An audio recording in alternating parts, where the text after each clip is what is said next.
Bueno, esperando que todas las personas que acompañan esta entrevista estén muy bien. Bueno, hoy nos encontramos con una egresada de la ESAP, de la Escuela Superior de Administración Pública, que es Gretel Medrano. Hola Gretel, buenas tardes. Buenas tardes, Juan Pablo. Mucho gusto. Muchas gracias por tu invitación. Bueno, no, gracias por asistir, gracias por acompañarnos y bueno, la invitación es contigo porque como egresada nos gustaría saber, para los estudiantes, para la comunidad académica, eh, que nos contaras tu experiencia y tus conceptos ya como persona que se graduó y ejerce en la administración pública.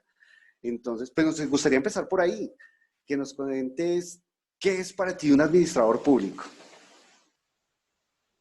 Bueno, para mí, un administrador público es una persona que está entregada al quehacer público. O sea, la palabra de lo público está totalmente atravesada en lo que es la formación, en lo que es el ejercicio de las actividades y el papel que desempeñamos en donde nos encontremos. El administrador público no solamente es un título, sino es una persona que está interesada en movilizar los intereses de la sociedad.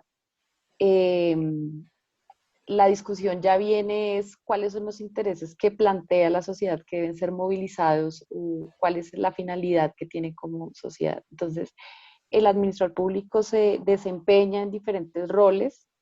Las funciones que tiene pues abarcan un montón de materias, porque tú puedes tener un administrador público en el ejercicio del poder desde el presidencial hasta una persona que administra la información y la memoria histórica, por ejemplo, las personas que desempeñan tareas en el archivo. Y todos tienen la misma importancia y la misma relevancia en el ejercicio profesional. Eh, Existen un montón de materias, puedes encontrar administradores públicos desde el área de la biología, de la ingeniería, etcétera, porque lo público es un concepto que atraviesa todo lo que es el quehacer de este profesional. Entonces, esa es como mi definición. Bueno, estos No sé, administradores, dime. ahí yo creo que también si quisiéramos como abordar qué habilidades y competencias puedan tener estas personas o los profesionales en administración pública, podríamos decir es la vocación es lo que lo define, el servicio público, que es lo que tanto nos dicen. La persona administradora pública tiene que tener vocación para hacerlo. Ok, muy bien, muy bien. Bueno, mm, pero dime, o sea, ¿cómo ves tú las funciones? ¿Cómo debe ejercer aquel administrador que esté, digamos, dentro de una universidad, digamos, la nacional? ¿Cómo debe ejercer el que está en la alcaldía? ¿Qué diferencias hay? Eh, ¿Cómo cumplir óptimamente su labor?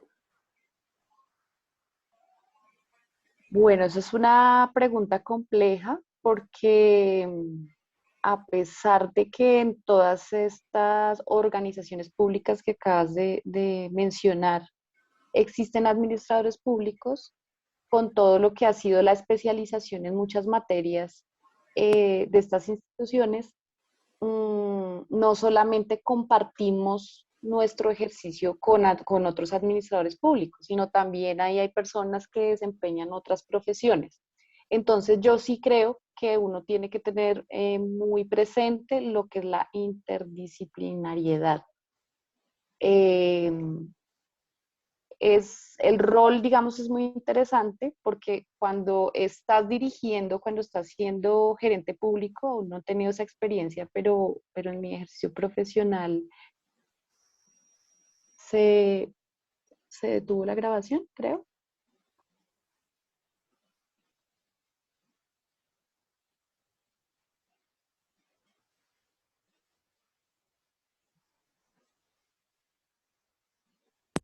No, no, no, no, está bien, está súper bien, está súper bien. Ok, Me- listo. Dice que había un límite de tiempo en el video. Entonces, yo creo que la interdisciplinariedad, reconocer que cuando se construye, digamos, desde esa vocación pública, se construye con otros, y tener muy de presente siempre, yo creo que el administrador público siempre tiene un sondeo de estar parado en donde sabe en dónde está, sabe, conoce un poco cómo se mueven, porque la formación entrega esos elementos de cómo se mueven las gestiones, los procedimientos, más o menos tiene un mapa general de cómo funcionan esas organizaciones, entonces le permite como dar consejo, asesorar, de pronto guiar un poco el deber ser de las cosas, un poco lo que se aprende. Eso es como lo que uno podría decir. Cuando estás, por ejemplo, en un rol más administrativo, pues ahí sí se impone mucho lo que es los procedimientos y te acoges mucho a conocer qué es lo que la cultura organizacional te impone, y desde allí pues se viene toda esta creación de lo que es la gestión pública, que pues finalmente es de lo que te podría hablar. No te escucho. Perdón, perdón. ¿Qué habilidades y competencias crees que debe alcanzar un administrador público? Yo creo que tiene que estarse preparando todo el tiempo. Eh, Como te decía al principio o antes de esta entrevista, no es lo mismo que tú entrevistes un administrador público de los años 80, de los años 90 y de los años 2000, o en mi caso, los que nos graduamos en el 2010, porque nosotros tenemos como disciplina, ahí hay una transformación que responde a los cambios sociales, eh, de donde nos graduamos y en donde obviamente nos formamos. Yo te puedo dar un ejemplo y es que cuando yo estudié administración pública existía algo que se llamaba el MESI y era la novedad en términos de la función pública, pero ahora estamos hablando del MIPG.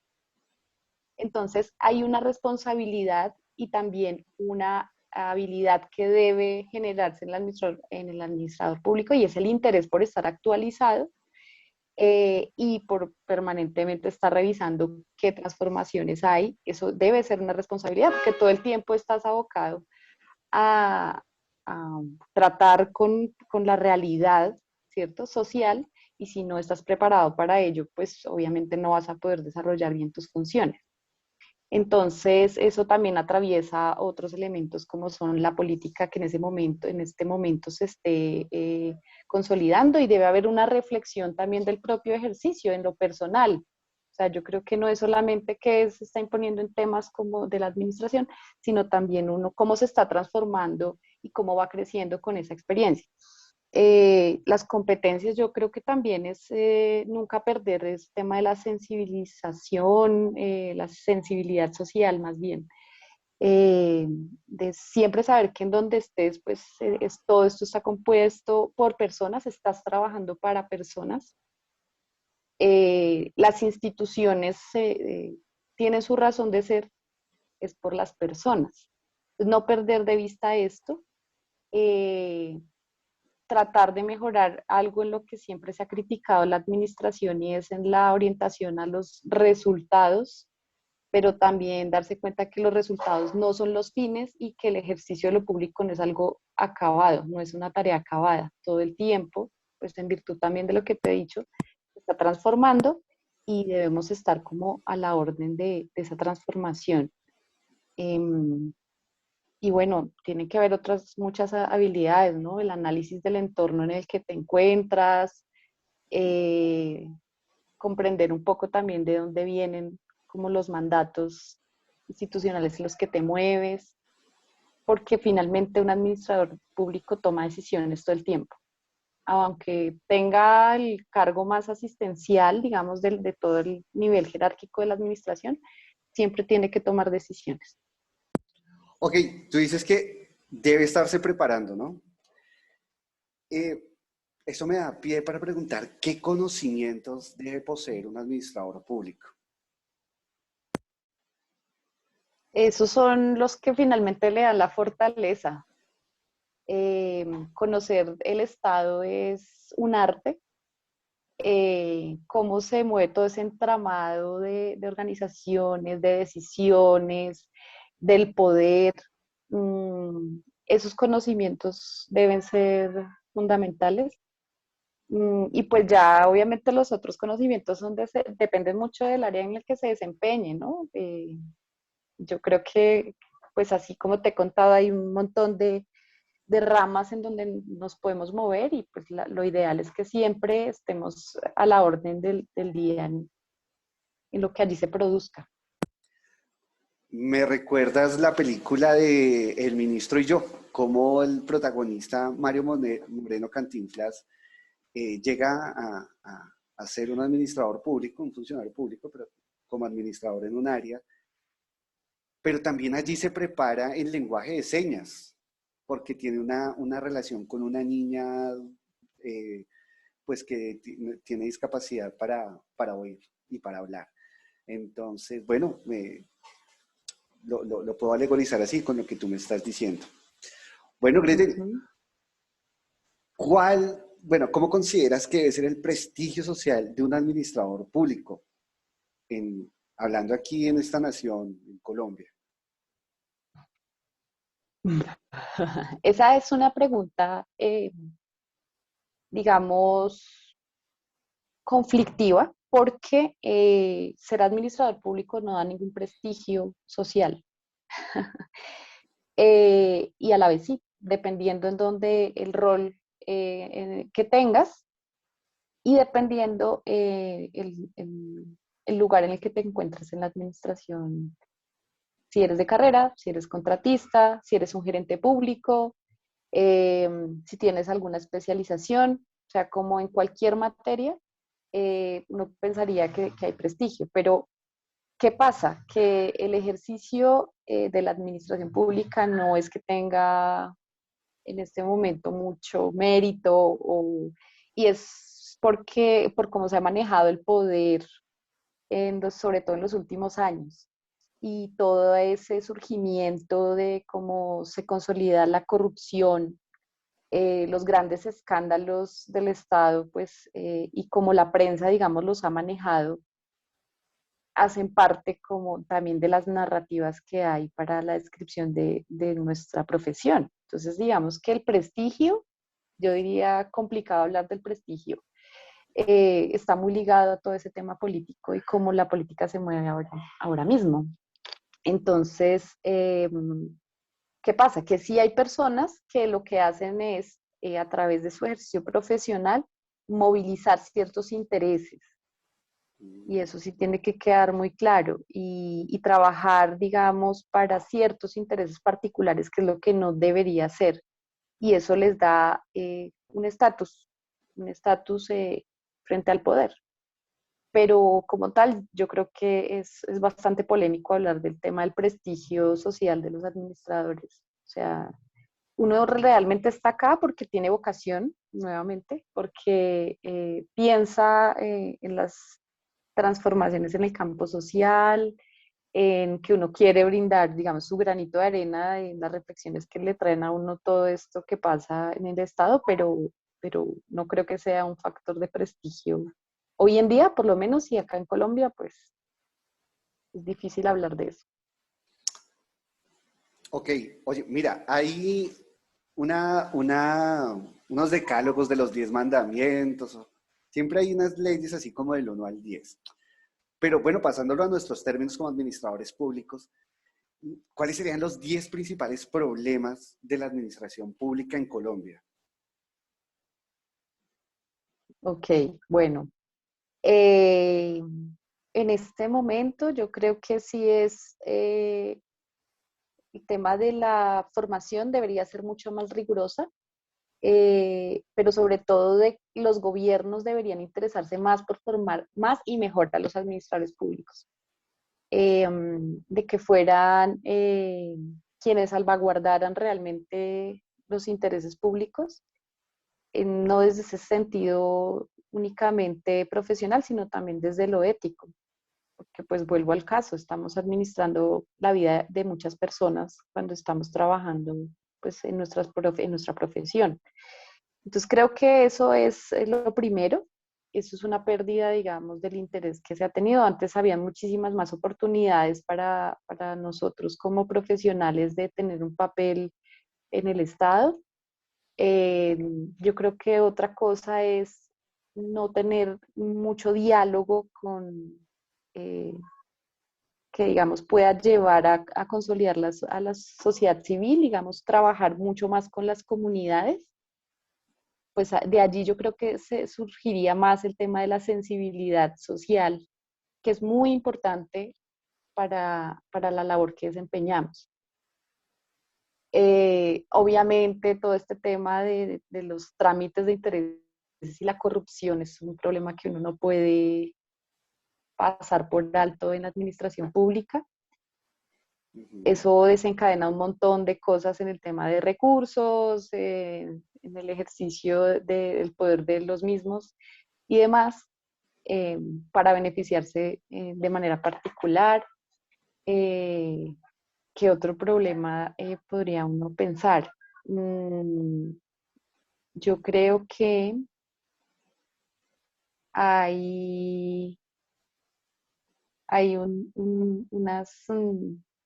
la capacidad, digamos, de innovación, que en eso últimamente se ha venido trabajando, pero todavía el administrador público no comprende que no se obedece solamente mandatos, sino también que está la posibilidad de crear y de innovar en el ejercicio de su profesión y de que puede ser una voz autorizada al interior de la institución donde desempeña sus labores, de que puede crear. ¿Sí? Creo que la conciencia frente a eso son cosas muy importantes. Pueden haber muchos otros temas que tú puedas encontrar en Google y buscar cuáles son los problemas de la administración pública, pero yo creo que acá son más los asociados como a nuestra disciplina. Nosotros venimos de una larga data de este ejercicio profesional desde el siglo XVII, más o menos pueden haber cosas, y siempre ha sido una necesidad el tema de la innovación. Eso es algo que no se debería perder y abriría mucho más la perspectiva. Eh, Llegar como a 10 me parece como extenso, pero creo que el tema de la articulación de los niveles de administración, eso es un problema, porque las conversaciones que se tienen, digamos, desde los gobiernos nacionales con los gobiernos territoriales es nula. Todavía continuamos con todos estos problemas de centralismo en el desarrollo administrativo, en el tema de ejecución, de gestión pública y demás. Todavía no hay unas conversaciones sólidas o unas articulaciones sólidas entre el poder nacional y el territorial. Y pues uno puede ver eso si tú te conversas con algún colega o algún estudiante de la administración pública territorial, pues la realidad de ellos es algo diferente de lo que se vive en el gobierno o acá, digamos, en la sede central de la ESAP, por ejemplo. Algún día sería interesante hacer ese ejercicio para mirar cómo desde allí pues nace como un poco la decisión y se va manteniendo ese centralismo. Esa puede ser un grave problema y luego se refleja en el ejercicio profesional. Y bueno, 10 creo que es mucho más. No sé qué otras cosas podría haber de problema. Bueno, mira que Rafael Núñez propuso que la capital de Colombia fuera en Panamá, pero en el afán centralista se hizo pues para estos lados. Si eso hubiera sido así, la capital de Colombia hubiese sido en Panamá, nunca hubiéramos perdido Panamá y seríamos dueños de un canal. Pero bueno, eso es tema de otra discusión. Con respecto, bueno, sí, claro, o sea, obviamente que es una articulación general de problemática, ¿no? Para centralizar, o sea, para ubicar 10 sería complejo, pero ¿cómo podríamos llegar a resolver estos problemas? Tanto, no sé, desde la preparación, desde la ESAP, como ya desde el ejercicio de estar ya laboralmente como administradores públicos eh, en planta. Wow, aquí eso es una otra pregunta problemática, porque pues quién es finalmente uno para decir qué cambios se necesitan. Estaba antes de esto reflexionando cuál sería mi respuesta al respecto. Y la pregunta sería si realmente la sociedad colombiana está dispuesta a un cambio. Y estas reflexiones vienen y se fortalecen mucho más después del acuerdo de paz que suscribimos con el ex-FARC. Y es el cuento de que tuvimos la oportunidad de una transformación a través de esos acuerdos de paz. A la gente se le pide decidir libremente a través del voto. eh, y estuvo absolutamente dividida esa votación, incluso perdió la posibilidad de ratificar un acuerdo de paz que es histórico, y eso te da como el ejemplo y te aboca esa reflexión. ¿Realmente la sociedad colombiana está dispuesta a un cambio? O sea, si es necesario, si queremos cambiar, ¿qué queremos cambiar? O sea, la pregunta ahí finalmente es por el cambio. O sea, si estamos dispuestos a cambiar y qué queremos cambiar, si queremos o no. Entonces, esa pregunta no es fácil porque yo no podría responderla, pero sí daría pauta desde el ejercicio de los administradores públicos. Yo creo que es de la misma casa y nos encontramos en un dilema porque es que la ESAP hace parte de una estructura de gobierno y estamos en la rama ejecutiva, ¿no? Dependemos del presidente. Eh, ¿Quién estaba en este momento gobernando? Entonces, cuando tú vas y miras en la ESAP, lo primero que tendría que cambiar es cómo se mueve la burocracia alrededor de la ESAP, porque es que la ESAP está respondiendo a unos llamados institucionales que vienen del gobierno, que a su vez son quienes están materializando el poder. Es un poder que no quiere ser transformado por la sociedad colombiana, desde mi punto de vista, ¿sí? Eh, la gente prefiere conformarse un poco con lo que hay. Entonces yo creo que ese es el principal problema y pues la reflexión del cambio ahí es compleja, es problemática. Ok, Esa es como bueno, mi postura. recordando lo del sí o el no, ganó por muy poco el sí, ¿no? Por muy poco. Pero bueno, ahí vamos, ahí vamos. Mira, ¿cómo crees tú que debe ser el papel del administrador público en dos temas? En la crisis de salud pública que estamos en este momento y frente al posconflicto con, digamos, con la justicia transicional, con la JEP. ¿Cómo debe ser ese papel del administrador público? Súper claves esas preguntas. En este momento hay muchos académicos en administración pública que se están haciendo la pregunta de cómo gestionar la pandemia, porque pues obviamente hay una responsabilidad muy grande en los tomadores de decisiones frente a cómo se está asumiendo todo este evento pues mundial para el que nadie pues estaba preparado. Eh, yo creo que aquí viene y se rescata lo que veníamos hablando de la innovación. En nuestra disciplina es un poco complicado a pesar de que nos hablan del cambio organizacional, de cambiar y revolucionar un poco nuestra forma de pensar. Sí es súper importante que estemos abiertos al cambio y a que hay siempre nuevas maneras de comunicarnos eh, y de generar nuevas ideas. O sea, todo este tema que nos enseñan de lo que son las estructuras organizacionales, los procedimientos, los mecanismos de gestión, todo eso está cuestionado en este momento, está puesto ahí en la mesa y nos tocó cambiar toda esa forma de pensar. Entonces ya que hay que agilizar un montón de cosas y a veces no obviamente digo saltarse las normas, pero sí hacerlo de maneras diversas y diferentes. Y a eso es lo que se ha abocado el papel que hemos tenido en las administraciones. Y se han abierto un montón de posibilidades como escuchar a la ciudadanía, saber que hay otras personas que están mirando nuestro ejercicio profesional, y eso rota un montón en las plataformas y en los medios de comunicación. Entonces ya las personas como que se han acercado un poco más a ver el ejercicio de las políticas públicas, se genera mayor interés en esas discusiones, por ejemplo, lo que podemos hablar ahorita de la reforma tributaria, qué es eso del presupuesto público, o sea, estos temas ya dejan de ser un poco especializados de nuestras materias y se están saliendo para que la gente los conozca. Pero entonces acá es la responsabilidad de nosotros. ¿Qué es lo que se está informando a la gente con respecto a lo que se desempeña en la administración pública? Entonces creo que el ejercicio sí es de innovación, de comunicación, muy de la vanguardia de lo que está sucediendo en este siglo. ¿Sí? Y un poco escuchar a lo que la gente quiere y empezar a crear y acercarse a lo que la gente realmente necesita.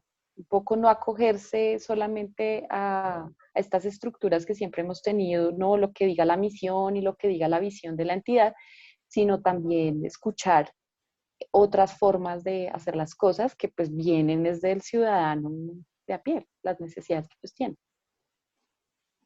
Gretel nos mencionaba lo del plebiscito, ¿no? El sí, el no, que comentábamos ahorita.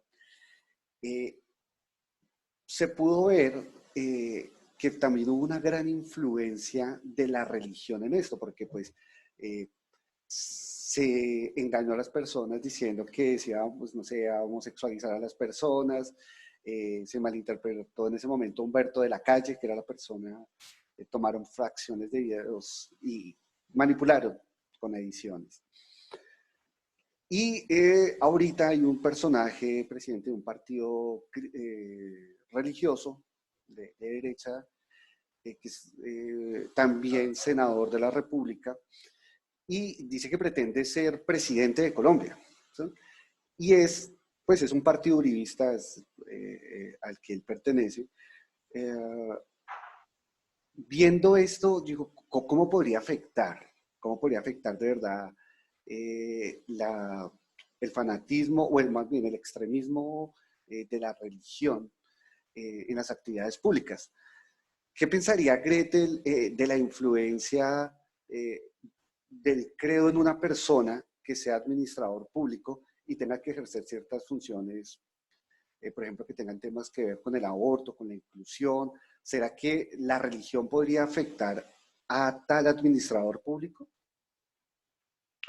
Fíjate que lo que estábamos hablando viene muy relacionado a esta pregunta y es con el tema de la innovación. Cuando hablamos de la innovación, no solamente hablamos de la innovación tecnológica, sino la innovación es ver con otros ojos nuestro objeto de estudio y nuestro objeto de labores y de trabajo que es la sociedad. La sociedad está, sobre todo ahora, muy convulsionada porque están saliendo un montón de expresiones sociales un poco desordenadas porque eso que antes para nosotros eran las organizaciones sociales, la sociedad civil, pues todavía como que se escapa a una conceptualización en este momento.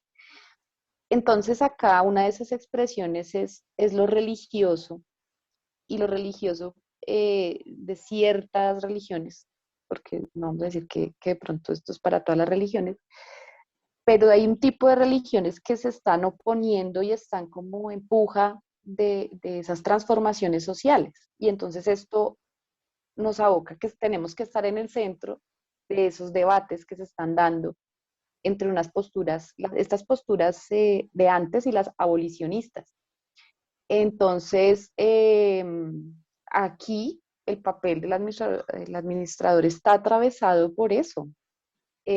Cuando yo desempeño mi labor, yo no dejo en mi casa y en mi closet guardadas mis creencias y me desapego de eso y me quito la vestidura y ahora sí voy a ser neutro, no. Las decisiones públicas están dotadas de todo lo que reviste la persona. O sea, somos personas administrando la vida de otras personas y obviamente esa es la responsabilidad que se tiene. O sea, sí puede haber una gran influencia en las tomas, en las decisiones de las personas que tengan un credo, una religión o no crean también en ciertas cosas. Entonces, totalmente de acuerdo que siempre existe ese riesgo. Eso siempre puede pasar. Se ve que pasa. Creo que el audio. Perdón. Te decía que, pues ya para finalizar, nos gustaría saber eh, quién es Gretel Medrano como administradora, cómo la siente, cómo siente el desarrollo de su función. eh, es el llamado de vida, es el propósito de vida finalmente el perfecto. Eh, Cuéntanos de ti. O hablar de uno no es lo más fácil, porque pues podría uno caer de antipático, pero yo me siento muy orgullosa personalmente de la profesión que escogí. A veces creo que la profesión me escogió a mí, realmente. Eh, Porque yo me he encontrado con estas sensibilidades desde, pues digamos, muy jovencita. He tenido como unas intuiciones y la observación siempre de lo que pasa en el entorno. Perdón por el pito. Eh, No hay problema, no hay entonces yo problema. creo que, sí, Llevamos un entonces yo creo año que acostumbrados a esto en todo tipo de entrevistas, hasta en CNN pasa. Dale, continúa. sí, yo he descartado tener gatos por eso y perros y etcétera. Pero bueno, creo que sí, creo que sí, sí me define mi vocación. Yo me siento bastante contenta de la experiencia que he tenido personal y profesional por ser administradora pública. Me especialicé en gobierno y gestión pública territorial. Eso me ha acercado bastante a las comunidades, a hacer una observación también de lo que la gente a veces quiere y lo difícil que es tramitar los intereses en el Estado. Poder, digamos, también aconsejar a ciertas personas y decirles que un cambio es posible en sus vidas, por lo menos, si no todavía nos toca un cambio social. Eh, en este momento yo estoy trabajando en la Agencia para la Reincorporación y la Normalización y ha sido como un evento bastante importante en mi vida, que es el compromiso de 13.000 personas aproximadamente que dejaron las armas y hicieron una apuesta por esta sociedad y dijeron, listo, vamos a apostar con ustedes a que podemos ser parte de la ciudadanía, de que podemos construir un mejor país. Esa es una ilusión que todavía nos mantiene vivos y que todavía nos mantiene en la labor y ojalá hayan más administradores públicos motivados porque esa fue una puerta que no podemos permitir que se cierre. Y si cada vez más las personas están interesadas en ejercer en lo público, seguramente podemos transformar vidas.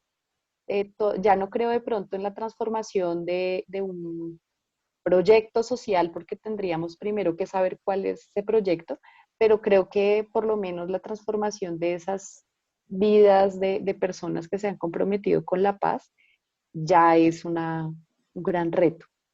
Y pues eso va para adelante, esto es un mensaje que debe seguir reproduciéndose y eso también es trabajar por los derechos humanos y eso también es trabajar por una apuesta de país, por la memoria histórica, por lo que no debe volver a ocurrir y lo que el día de mañana los administradores del 2020 tendrán que venir también a aportar, porque esto es una construcción diaria, anual, mensual, semanal, todo el tiempo estamos construyendo. Entonces, esto no es una tarea terminada, no es una tarea acabada. eh, y pues yo sí invito a las personas que puedan ver este video y mis próximos colegas que no pierdan la fe en esto porque es mucho lo que hay por hacer. Gretel, muchas gracias. Creo que primero pues te honro por esto que estás trabajando, que estás desarrollando y cómo llevas la profesión. Eres un honor para la universidad, un orgullo para la universidad y para la comunidad académica. Muchísimas gracias, gracias por la entrevista y espero que en algún momento podamos volver a conversar un rato. Ok, un gusto, ha sido un gusto para mí y muchísimas gracias por la oportunidad de compartir. Y claro que con gusto, ojalá nos podamos volver a conversar. Muchas gracias.